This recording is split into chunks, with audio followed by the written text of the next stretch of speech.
सभी किसान भाइयों को नमस्कार। मैं doctor Mishul Chauhan, field technical manager North India ABS.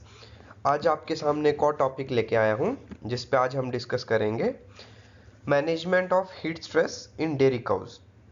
कि डेयरी वाली गायों में स्पेशली गर्मी के महीनों में हम कैसे हीट स्ट्रेस को मैनेज करें कि हमारे एनिमल को कम से कम हीट स्ट्रेस में जाना पड़े और हम उनसे जो है एक अच्छी दूध की प्रोडक्शन ले सकें और हमारे जानवरों को ज़्यादा स्ट्रेस भी ना हो।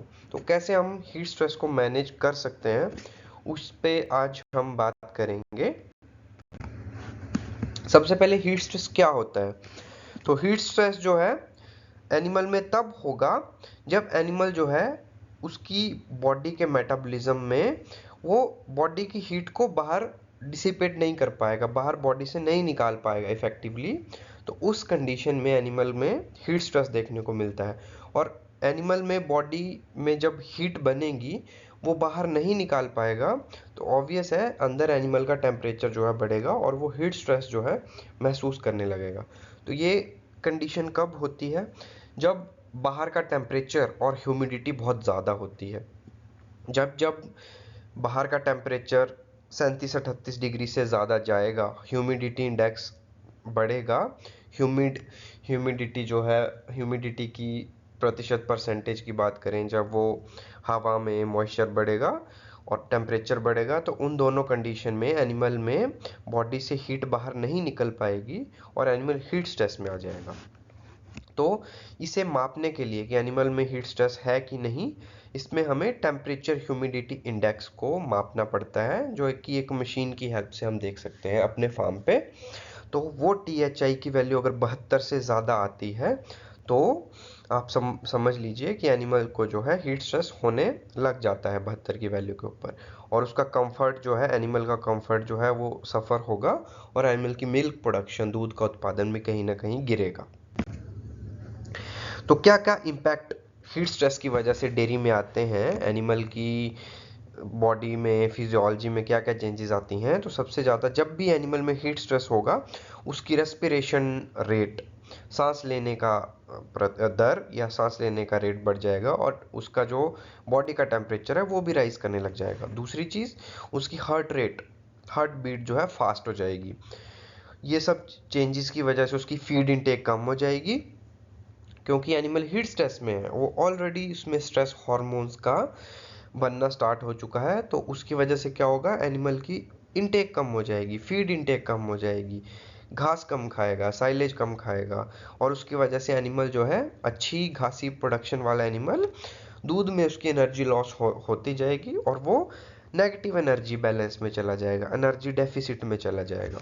और जब भी एनिमल एनर्जी डेफिसिट में जाता है तो उसमें इम्यूनोसप्रेशन होने लगता है, उसकी इम्यूनिटी डाउन होना स्टार्ट हो जाती है और वो मेटाबॉलिक डिसऑर्डर्स का शिकार होने लगता है, जैसे मिल्क फीवर या एनिमल की एनर्जी डाउन होके उसको, उसका बैठ जाना, उठना नहीं, कैल्शियम की कमी, ये सारे मेटाबॉलिक डिसऑर्डर्स उसमें आपको देखने को मिलते हैं।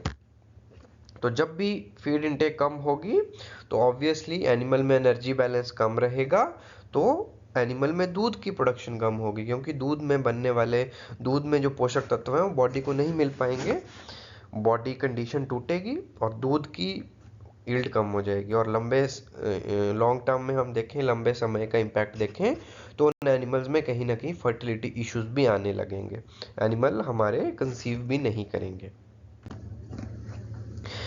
मिल्क प्रोडक्शन में क्या कमी आएगी? तो जैसे कि हमने देखा, जब भी हीट स्ट्रेस होगा स्ट्रेस हार्मोन्स बनेंगे, स्ट्रेस हार्मोन्स बनेंगे तो ड्राई मैटर इनटेक एनिमल का कम हो जाएगा।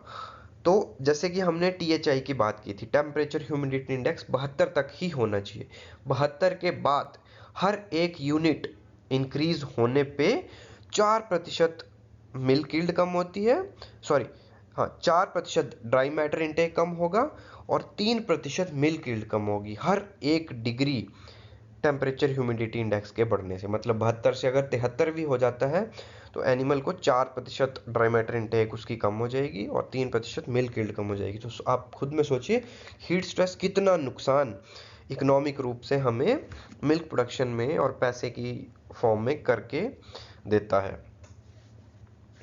और अगर आप Indian north Indian particularly conditions की बात करें तो यहाँ पे टेम्परेचर ह्यूमिडिटी इंडेक्स इवन 70-75 से ऊपर भी चला जाता है, 80 के आसपास भी कई बार जो है मई जून के महीने में चला जाता है। तो उस कंडीशन में एनिमल बहुत ही ज़्यादा स्ट्रेस में होता है और उसकी ड्राई मैटर इनटेक और मिल्क यील्ड बहुत ही ज़्यादा सफ़र करती है।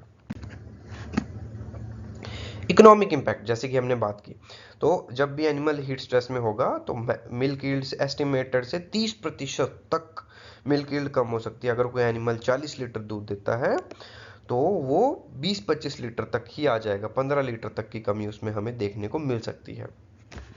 और हीट स्ट्रेस को मैनेज करने के लिए, हीट स्ट्रेस होगा तो मेटाबॉलिक डिसऑर्डर्स बढ़ेंगे, मेटाबॉलिक डिसऑर्डर्स होंगे तो वेटनरी कॉस्ट बढ़ेगी, दवाइयाँ देनी पड़ेंगी, तो वो खर्चा हमारा एडिशनल ऐड हो जाता है।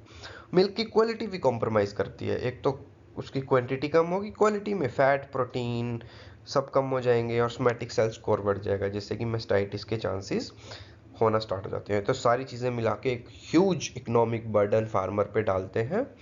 पर एनिमल 12 से 15 हज़ार का नुकसान हमें पर मंथ इस हीट स्ट्रेस की वजह से देखने को मिल सकता है।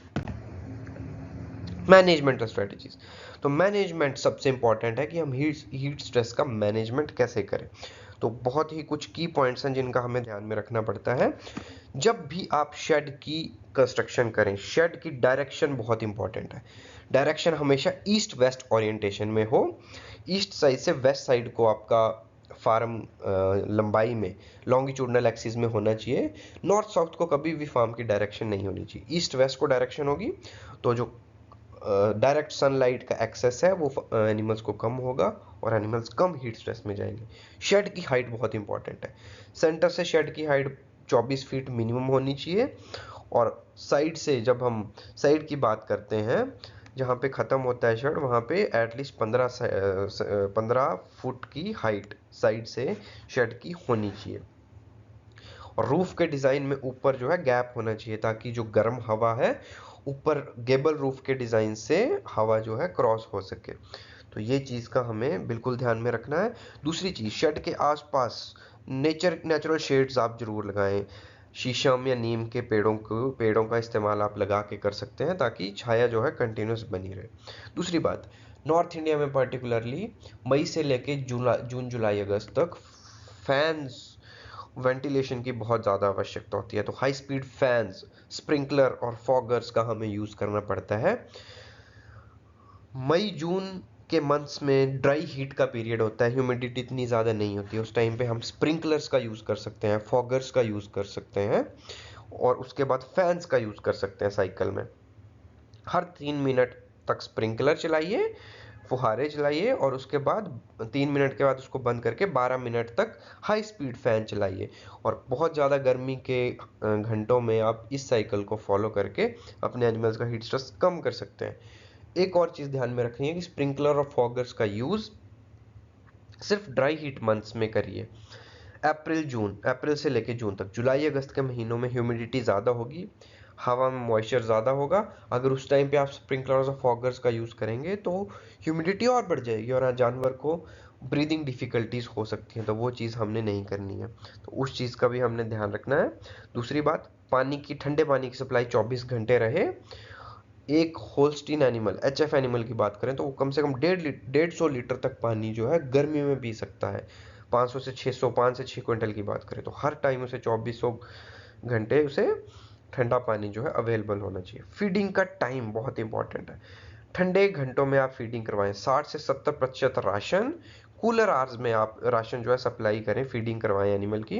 रात के 7 से 8 बजे से सुबह के 6 से 7 बजे के बीच में 60 to 70% फीडिंग हो। दिन में कम से कम आप फीडिंग एनिमल की कराएं। एनर्जी डेंस फीड उनको दें, बाईपास फैट ऐड करें, बाईपास प्रोटीन ऐड करें डाइट में, क्योंकि जब भी एनिमल हीट स्ट्रेस में होगा उसका ड्राई मैटर इनटेक कम हो जाएगा। तो एनर्जी डेंस फीड आपको देनी पड़ेगी। Bypass fat up to 5 to 7% dry matter के इनटेक के आप उसमें ऐड करिए गर्मी के महीनों में, जिससे आपकी डेंसिटी बढ़ेगी तो एनिमल की एनर्जी जो है कम नहीं होगी। मिनरल्स अच्छे सप्लाई करिए। सोडियम कार्बोनेट और पोटाशियम कार्बोनेट्स, ये वाले सॉल्ट्स जो हैं एनिमल में हीट स्ट्रेस को कम करते हैं। तो इन सॉल्ट्स को आप जरूर फीड करिए, specially sodium carbonate and potassium bicarbonates. आप कम 1% ड्राई मैटर इनटेक तक जो है उस पशु के 1% तक इनको सॉल्ट्स को आप ऐड कर सकते हैं। तो इन चीज़ों का ध्यान, एंटीऑक्सीडेंट्स, विटामिन ई या विटामिन ई अल्टरनेटिव जैसे वाइटानॉक्स हो गया, 15 से 20 ग्राम डेली आप उस हीट स्ट्रेस के टाइम पे सप्लाई करें। सोडियम और पोटाशियम बाइकार्बोनेट्स देंगे तो इलेक्ट्रोलाइट बैलेंस आपका बना रहेगा। तो इन सब चीज़ों का जब हम ध्यान रखते हैं तो किसी ना किसी हद तक, बहुत हद तक हम इस हीट स्ट्रेस के टाइम को मैनेज करके अपने पशुओं से हीट स्ट्रेस के टाइम पे भी अच्छा दूध ले सकते हैं और अच्छी फर्टिलिटी उनसे हम पा सकते हैं। धन्यवाद।